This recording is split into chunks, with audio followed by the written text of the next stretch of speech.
Bonjour, je suis fort heureux de te retrouver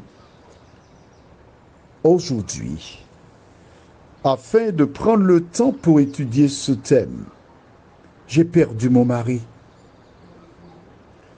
Cette émission est réalisée spécialement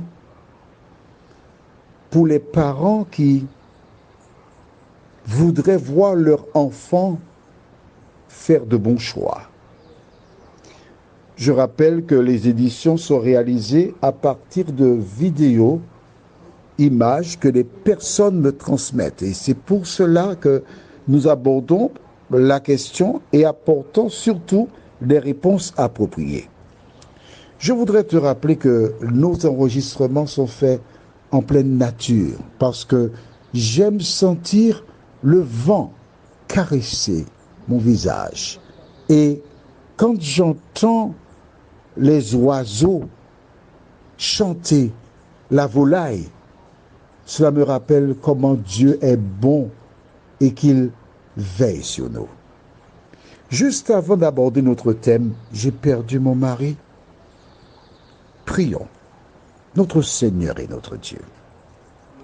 Nous venons en cet instant vers toi, car nous croyons que seul Jésus est en mesure de nous aider dans l'éducation, la formation du caractère de nos enfants, afin qu'ils aient toutes les armes nécessaires pour faire face aux épreuves de la vie. Alors, Saint-Esprit, merci de nous accompagner et de nous permettre de marcher avec toi, de telle sorte que le Saint-Esprit qui est en nous nous aide. Cette grâce, nous te la réclamons. Au nom de Jésus et pour ta gloire éternelle. Amen. J'ai perdu mon mari. Il arrive souvent que lorsque des personnes se rendent dans des centres commerciaux avec des petits-enfants, il faut les tenir par la main. Pourquoi? Parce qu'ils voient quelque chose qui attire leur attention et ils s'en vont. Mais quand tu entends quelqu'un dire « j'ai perdu mon mari », c'est grave là. Pourquoi une femme perd-elle son mari? Alors, ceci s'adresse aux parents afin qu'ils communiquent avec leurs enfants de telle sorte que ces derniers soient équipés. Lorsqu'un homme rencontre une femme, il est fasciné par quelque chose. Alors je me rappelle aux Antilles, lorsqu'un homme était de couleur foncée, noire, les parents ou des parents disaient, écoute, si tu dois chercher une épouse, il faut qu'elle ait une petite couleur wayayay. C'était une expression. Il faut qu'elle soit un peu claire de peau pour que les enfants, pour améliorer la race. Et donc des garçons noirs cherchaient des filles claires de peau et là, elles avaient pignon sur rue. Il faut qu'elle ait de beaux cheveux, pignon sur rue. Il faut qu'elle ait un beau sourire, pignon sur rue. Et beaucoup de personnes fondaient des foyers à partir d'images qu'elles avaient. Mais aussi avec des rêves surtout.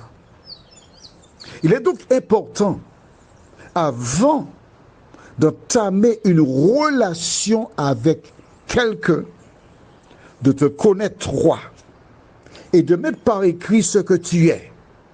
Il te faut savoir ce que tu es. Exemple, moi, quand j'ai l'occasion, je vais au lit tôt. Mon record, c'est 18 heures. J'aime aller au lit tôt. Mais je me réveille à 2h30 du matin, maximum. D'accord? Et entre 2h30 du matin et 7h, je fais ce que des gens font en toute humilité, sur 2 jours. D'accord?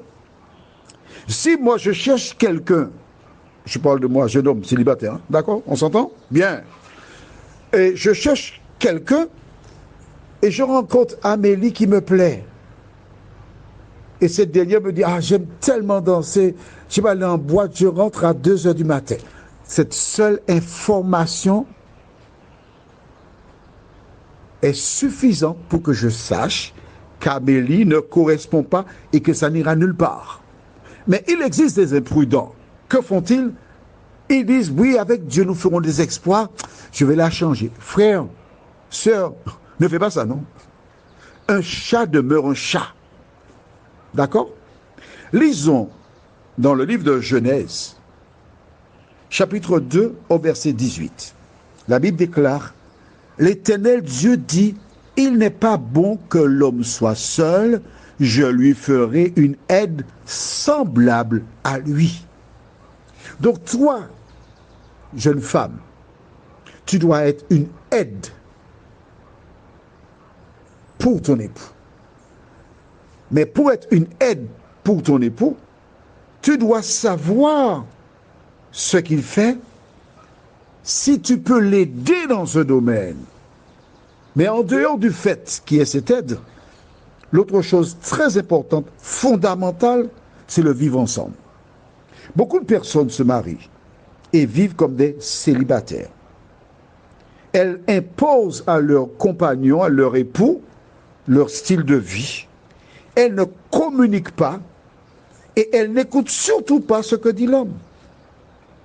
Elles sont mariées, pour elles, on est marié pour la vie. Dans certaines confessions religieuses, on dit pour le meilleur et pour le pire. Et il y a des gens qui restent là jusqu'à ce qu'on les tue. Mais il y a d'autres personnes qui déclarent pour le meilleur, oui, mais pour le pire, Dieu n'a pas créé la femme ou l'homme pour souffrir. Et ils se lèvent, ils s'en vont. Pourquoi tu perds ton mari? Exemple, ce dernier te dit, écoute, au lieu de repasser chaque fois que nous devons sortir, embrancher le fer, parce que cela consomme, prends un jour dans la semaine pour repasser. Il t'explique, tu as entendu, tu as compris, oui, d'accord, mais tu continues à faire tes affaires. Est-ce que sincèrement, tu penses que cela fortifiera ton couple? Attends, pendant que tu réfléchis, allons lire dans le livre de 1 Pierre, chapitre 3, versets 1 à 6. Femmes, soyez de même soumises à vos maris, afin que, si quelques-uns n'obéissent point à la parole, ils soient gagnés sans parole par la conduite de leurs femmes, en voyant votre manière de vivre chaste et respectueuse. Ayez non cette parure extérieure qui consiste dans les cheveux tressés, les ornements d'or ou les habits qu'on revêt. Mais la parure intérieure est cachée dans le cœur, la pureté incorruptible d'un esprit doux et paisible qui est d'un grand prix devant Dieu. Ainsi se paraient autrefois les saintes femmes qui espéraient en Dieu soumises à leur mari, comme Sarah qui obéissait à Abraham et l'appelait son Seigneur. C'est d'elle que vous êtes devenues les filles en faisant ce qui est bien sans vous laisser troubler par aucune crainte. Tu sais pourquoi je rigole? Parce que pendant que je lisais, il y a certaines femmes qui sont sorties de 12,7 de tension qui sont déjà montées à 18, 14.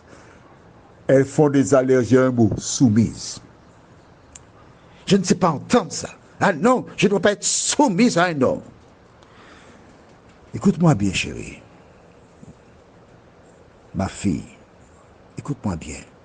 Quand on n'est pas le plus fort, il faut être le plus intelligent. Ton ami te dit qu'il n'aime pas que tu fréquentes certaines personnes. Il t'explique pourquoi. Ces personnes sont vulgaires, elles injurient. Que fais-tu? Tu analyses, tu comprends, tu aimes l'homme, qu'est-ce que tu fais? Tu n'es pas soumise, tu es intelligente. Il a donné des raisons rationnelles que tu comprends. Tout ce que tu as à faire. Tu le regardes dans les yeux, tu fais un sourire, tu dis, mon amour, je ne saurais vivre sans toi. Tu me donnes un bon conseil. J'apprécie. Par amour pour toi et parce que c'est bien pour moi, je vais, de manière graduelle, sans blesser ces personnes, me séparer d'elles. Mais c'est ça. Hein? Mais c'est ça, être soumise, oui. Tu trouves que c'est un affront? Allez, comprends. Maintenant, quand tu voudrais lui dire quelque chose, une chose qui est bonne pour lui, tu dis, mon cœur, que ferais-je sans toi? Je suis tellement heureux près de toi. Mais tu sais, chérie, ça me fait tellement plaisir. Au lieu que tu passes voir des copains après le travail, que tu rentres plus tôt. J'ai hâte de te voir. Je guette à travers la fenêtre. Dès que j'entends un bruit, j'espère que ce sera toi qui viendras me prendre dans tes bras, mon amour. Faut être intelligente, ma fille. Faut pas dire au bonhomme, mais où est-ce que tu restes comme ça pour le travail? Tout le monde rentre chez soi, tu n'as pas de maison, hein? Tu es dans la rue? Mais non, ce sont des personnes qui, avant 1914, tenaient ce type de langage. Tu es un mari. Avoir un homme, c'est une chose facile, très facile. C'est comme aller en période de pêche de titiri à l'embouchure avec un récipient. Tu ne fais que prendre le récipient, le mettre dans l'eau, tu as les titiri, facile. Mais garder un homme, c'est une chose excessivement difficile. Aussi longtemps que tu remplis les conditions, tu es une femme douce, tu es une femme intelligente, tu es une femme qui est pratique. Qu'est-ce qu'une femme pratique? Tu sais que ton mari rentre à la maison vers 17h. Ne va pas nettoyer le poisson à 16h30. Mais non, chérie, mais non. Tu nettoies le poisson dès 14h. Je parle de femmes qui ne travaillent pas, d'accord? Et puis, à partir de 16h, tu vas te prendre une bonne douche, tu te baignes, tu t'habilles, tu te parfumes. Et lorsqu'il arrive, et tu es habillé de manière élégante, et quand il te regarde, il dit, on doit sortir pour aller quelque part, tu dis, non, mon amour, je t'attendais parce que tu m'as manqué. Vivre en couple, c'est pas râler chaise botable, ce n'est pas emmener la chaise près de la table. C'est un défi de chaque jour. Parce que toutes les fois que ton mari sort, il rencontre des personnes. Et il y a un grand nombre de femmes seules qui ont hâte de mettre la main sur un homme qui n'est pas satisfait dans son couple. Je prie avec toi, Seigneur. Il y a beaucoup de personnes qui perdent leur mari